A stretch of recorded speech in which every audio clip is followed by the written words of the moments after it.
मैंने जो कंडीशन आपको बताई, मैं दुबई से यहाँ पे सिर्फ मात्र कितने दिनों के लिए आया, 90 डेज के लिए आया, क्योंकि मुझे आपको क्या देनी थी, एक वर्कशॉप देनी थी इनकम टैक्स के ऊपर। हर बच्चे से मैं कितना रुपए ले रहा हूँ, 50,000 रुपए चार्ज कर रहा हूँ, और टोटल 3 महीने में जो मैंने पैसा कमाया वो कितना कमा लिया, 15 लाख रुपए। तो मेरा क्वेश्चन ये था आपसे, क्या इंडिया के अंदर हमें इस पे टैक्स देना पड़ेगा या नहीं देना पड़ेगा, जैसे नो, नो सर। क्यों? क्योंकि सर आप रेजिडेंट ऑफ इंडिया नहीं हैं, क्योंकि अगर आप भारतीय नागरिक नहीं हैं तो भारत में आपको टैक्स नहीं देना, क्योंकि आपको जो ये टैक्स लायबिलिटी पे करनी होगी वो कहां पर करनी होगी, दुबई के अंदर। क्योंकि अगर मैं इंडिया में भी टैक्स दूंगा, दुबई में भी इसके ऊपर टैक्स दूंगा, तो ऐसा नहीं चलेगा ना। तो जो देश का नागरिक होगा उसी देश में उसको क्या देना पड़ेगा, उस पे इनकम टैक्स देना पड़ेगा। क्लियर हो गया सर? हमने विराट कोहली का एग्जांपल लिया था सबसे पहले, कि विराट कोहली मान लेते लंदन से इंडिया में आए और क्या खेला उन्होंने यहाँ पे, आईपीएल खेला, और आईपीएल में कितना रुपए कमा लिया, 50 लाख रुपए कमा लिए, और 50 लाख रुपए लेके कहाँ चले गए, लंदन चले गए।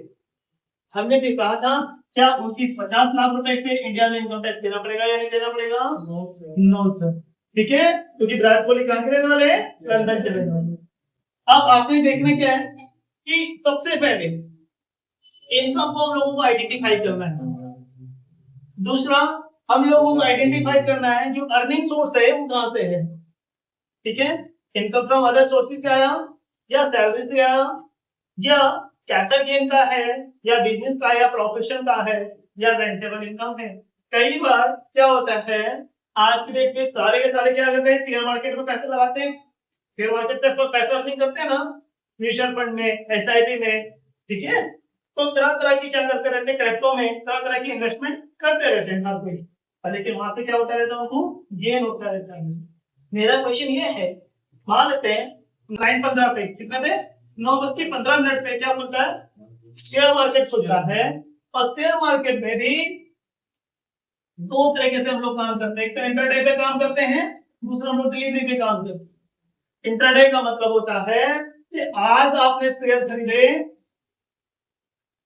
शेयर क्या करते आपने, बाय किए, और ये शेयर आपको 3:15 तक क्या करने हैं, बेचने हैं। 9:15 तक खरीदे और 3:15 से पहले आप इस शेयर क्या करते हैं, सेल कर रहे हैं। यानी इसको बोलते हैं हम लोग इंट्राडे ट्रेडिंग। क्या बोलते हैं हम लोग इसको, इंट्राडे ट्रेडिंग। पर लेकिन डिलीवरी का मतलब होता है कि आपने किसी टाटा के शेयर खरीद रखे हैं, और जब आपकी मर्जी आए तब आप इन शेयर को क्या कर सकते हैं, बेच सकते हैं। यानी इसको हम बोलते हैं इन्वेस्टिंग। क्या बोलते हैं हम लोग इसको, इन्वेस्टिंग। ये हमारी क्या है, ये इन्वेस्टिंग है, क्योंकि हम लोगों ने क्या कर दिया, पैसा इन्वेस्ट किया है। और जो ये 3 शेयर हम लोगों ने आज 9:15 पे खरीदे, 3:15 से पहले हमें इनको क्या करना है, सेल करना है। इसको हम क्या बोलते हैं, ट्रेडिंग।